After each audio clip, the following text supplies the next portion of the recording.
அடுத்தவருக்கு பூஜை செய்தால் குரோதம் கொள்கிறாரே, கோவர்தன பர்வதத்துக்கு பூஜை செய்ததால் கோபம் கொள்கிறாரா?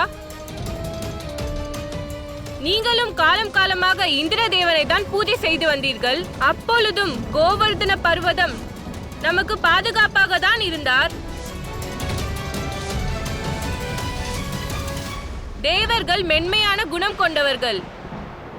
எனக்கு தெரிந்து நாம் முன்னேறி சென்று கோவர்தன பர்வதத்தை வணங்கி வர வேண்டும். அவர்தான் நம் அனைவரையும் காப்பாற்றுவார்.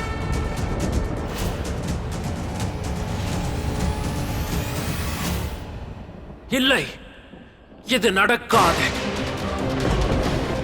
யாருக்கும் இங்கு பூஜையும் நடக்காது. அதோடு பூஜை செய்பவர்களும் இருக்க மாட்டார்கள். யாரையும் விட்டு வைக்கப் போவதில்லை. நான் யாரையும் விடமாட்டேன்.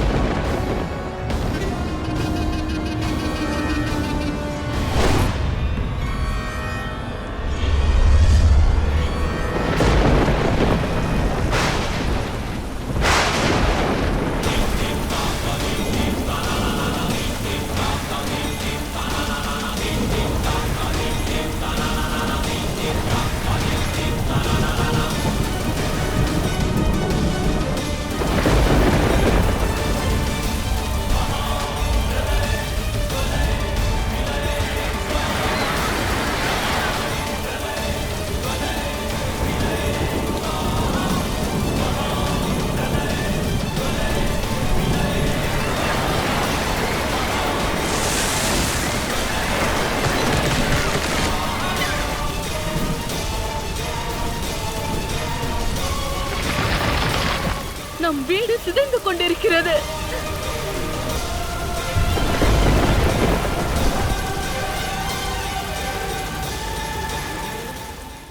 நான் தான் ஏதாவது செய்ய வேண்டும். அவனை வதம் செய்ய யாரும் போக வேண்டாம். மகாராஜா கம்சன் வாழ்க! கோகுலம் மூழ்கிக் கொண்டிருக்கிறது. தேவராஜன் இந்திரனின் கோபம் கோகுலத்தை விழுங்கிவிடும். மழை காலனை போல பொழிகிறது. விரைவிலேயே யமுனை கோகுலத்தை மூழ்கடிக்கப் போகிறது.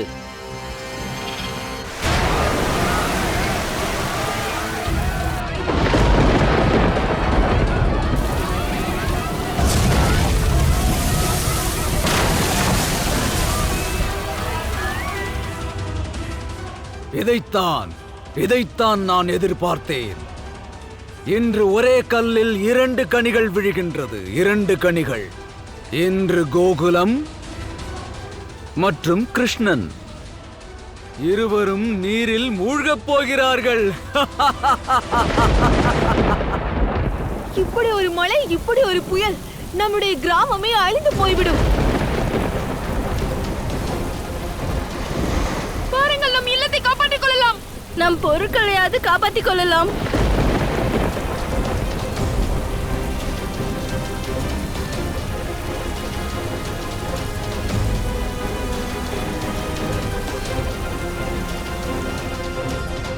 கேளுங்கள், நம்முடைய ஆட்களை உடனடியாக கோகுலத்திற்கு அனுப்பிவிடுங்கள்.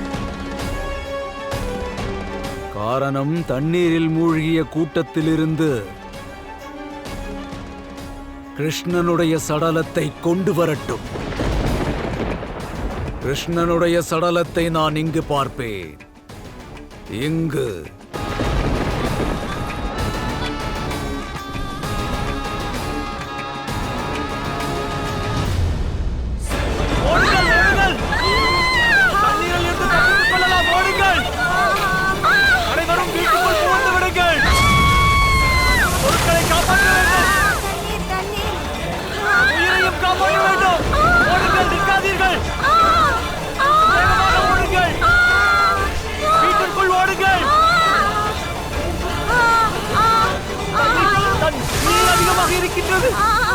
அநியாயம் நடக்கிறது. கிருஷ்ணன் இந்திரதேவனுக்கு பூஜை வேண்டாம் என்றான். அதனால் தான் இதெல்லாம் நடக்கின்றது.